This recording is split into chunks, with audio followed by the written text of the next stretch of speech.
14時。こんにちは。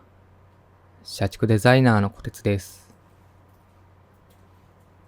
今日もただひたすらに働いています。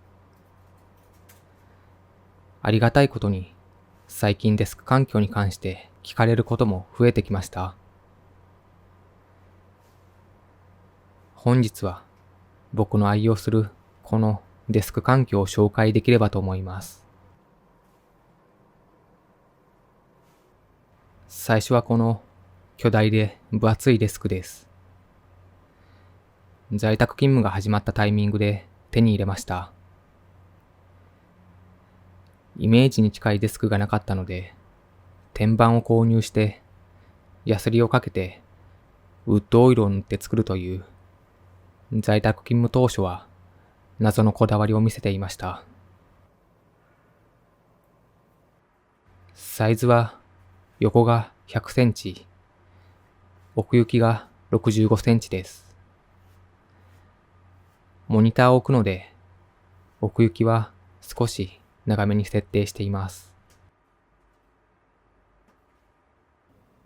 デスクの足はフレキシスポットの電動昇降式のものを取り付けています。これを使うことで立ちながら作業ができるという代物です。僕は重度のストレートネックを患っているので、姿勢改善のために泣く泣く購入しました。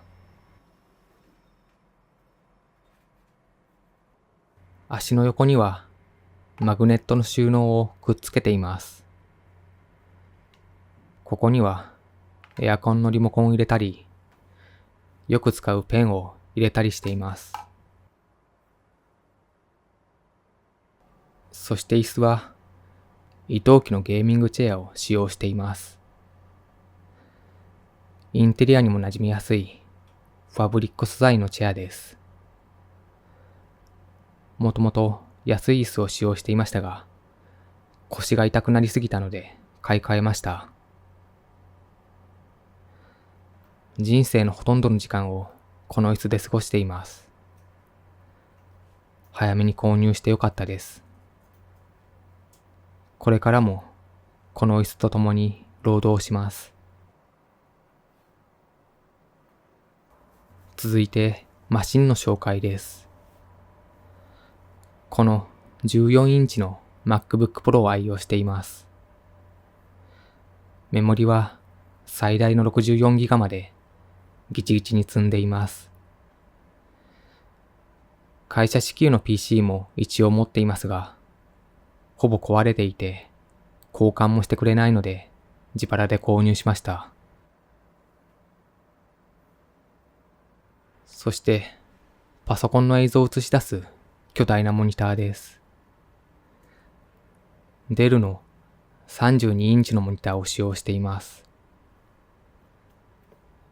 モニターはでかければでかいほどいいので、予算と相談しながらこれにしました。このモニターによって作業効率が爆増しています。そのモニターを支えるアームです。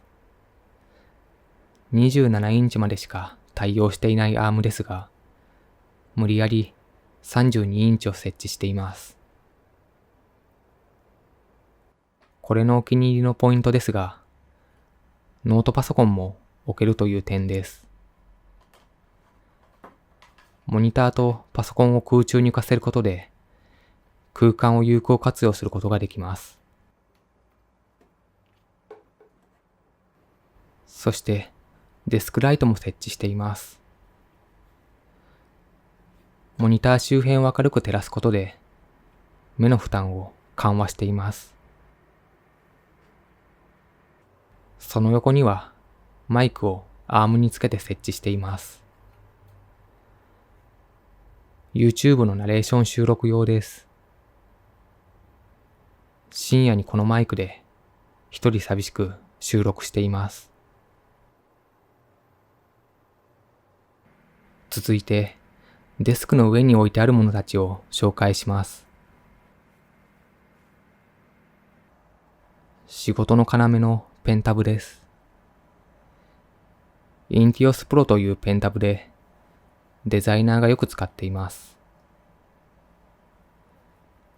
合成作業やデザイン業務をするときはいつも使っています。マウスでも作業できなくはないですが、ペンタブの方が圧倒的に速いです。一点だけ気に食わない点があって、色が黒色というところです。デスクの上に黒い物質が大きくあると落ち着きません。次にキーボードです。Apple 純正のキーボードをずっと愛用しています。これもとても使い心地がいい一品です。この使用感を味わってしまうと、もう他のキーボードは使えません。マウスはロジクールの白いものを使っています。フォルムがシンプルで美しいです。しかも静音タイプのマウスなので集中して作業ができます。マウスパッドは革製のものを使っています。色はホームページ上では白色でしたが、なぜかグレーが届きました。滑りがいいので、マウスが縦横無尽に走り回っています。お得な2枚セットだったので、左右対称に置いています。左側はコースターとして活用しているので、コーヒーの汁がついて薄汚れています。手首を守るためにリストレストも使用しています。真っ白で合皮でできているので汚れもつきません。手首をそっと支えてくれる縁の下の力持ち的存在です。さらに肘置きもセットしています。白色が欲しかったですが、グレーしかなかったので、ここは妥協しました。布っぽい素材のため、汚れがつきやすいです。食べかすがついたりして薄汚れています。肘置きの快適さを一度知ってしまうと、これのない生活には戻れなくなるので注意が必要です。今まで硬い木の天板に直に肘を置いていたなんて信じられません。モニターの下にヤマハのスピーカーを設置しています。作業中は音楽を聴くことも多いので、一丁前に音質にこだわりたくて購入しました。クラシック曲とか、邦楽のカバー曲とか、ジブリ系の楽曲を永遠ループで聴いています。その横には、アンカーのスマホ充電器を設置しています。スマホを置くだけで充電できるのでかなり便利です。しかも縦型なので画面も見やすく、代理店からの電話にも即座に気づくことができます。次にデスクの隅っこをお見せします。ここには使用頻度の高いちょっとしたものを置いています。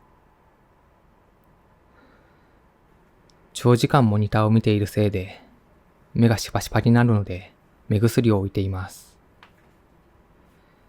頻繁に使うのでコスパのいいサンテ FX ネオを使っています。実家から持ってきた謎の胃腸薬です。ストレスで胃が荒れまくっているのでたまに飲んでいます。すぐに唇がカッサカサになるので、リップクリームも置いています。リップクリームは安さ重視で、メンソレータも一択です。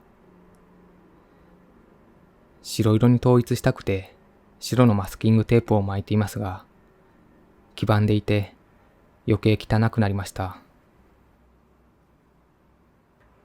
喉を守ってくれる喉ヌールスプレーです。YouTube でナレーションを撮るようになってから喉をいたわるようにしました。イソジンみたいな味がします。デスクの側面にケーブルホルダーを取り付けて、瞬時にケーブルを取り出せるようにしています。イヤホンなどの充電をするときに手軽に引き出せて便利です。次にデスクの裏側をお見せします。普段撮影では見えていませんが、こんな感じでぐちゃぐちゃです。デスクの配線をすべてここに集約しています。その配線たちを支えているのがこのケーブルホルダーです。もともと銀色でしたが、白色に塗り替えました。ドッキングステーションという便利アイテムも活用しています。これは簡単に言うと USB ハブの最強版みたいなやつです。一般的な USB ハブにケーブルをつなぎまくると負荷がかかって電力不足になったりします。でもドッキングステーションは電源アダプターで電力供給をしているので、電力不足の心配もなく快適に運用できます。その代償としてかなりでかいです。そしてドッキングステーションには外付け SSD やハードディスクを取り付けています。ここに仕事での制作物のデータやデザイン素材などをすべて保存しています。これがなくなることは死を意味します。我が家で一番大事なものです。この2台のハードディスクには YouTube の動画データを保存しています。動画データは1本あたり50ギガはあります。職業柄データを残しておかないと不安になってしまいます。過去のデータを気兼ねなく削除できるくらいの潔さを身につけたいです。最後にデスク周辺に置いてあるものを紹介します。足元には足裏マッサージ機を設置しています。足裏がすぐだるくなるので、たまに揉まれながら働いています。足裏を刺激することで、深夜労働の眠気も覚ますことができます。横には電動ブルブルマシンを立てかけています。運動不足にならないように最近導入しました。スタンディングデスクと併用することで足腰を鍛えながら労働することができます。サーキュレーターも設置しています。これで室内の空気を循環させています。どれだけ稼働させようと室内の空気はよどんでいます。その下にケーブル収納も置いています。蓋が竹でできていて自然を感じることができます。デスクの目の前にはパキラという観葉植物を置いています。毎日僕のため息から発生する二酸化炭素を吸い込んでくれています。パキラも元気がなくなってきて心配です。きっと喉が渇いていると思うので、週1で水をガブ飲みさせています。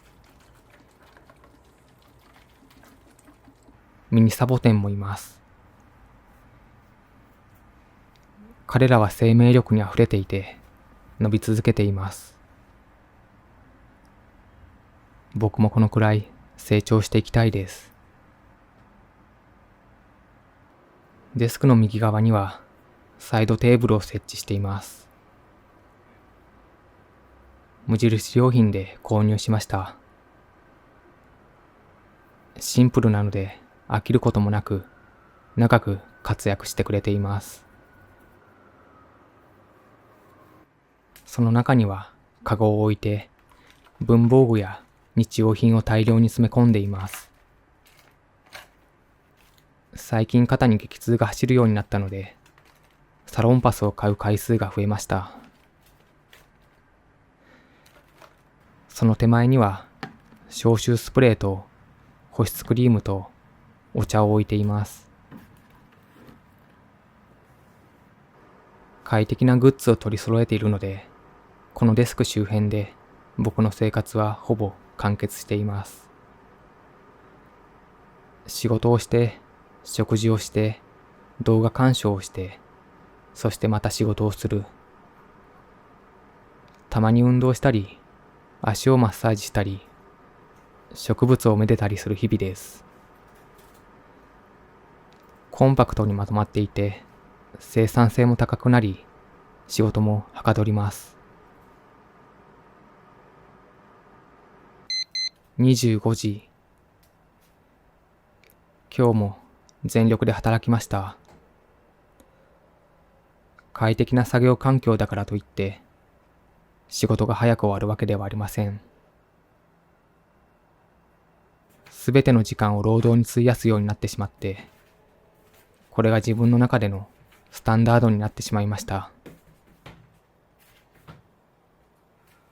仕事ばかりしていると、心がすさんでいくので、少しずつ外出する回数を増やしていきたいです。美味しいものを食べたり、新しいものを見たりして生活を潤わしていきたいです。人間らしい暮らしを手に入れるために、これからもデスク環境にこだわって、さらなる効率化を目指します。25時40分。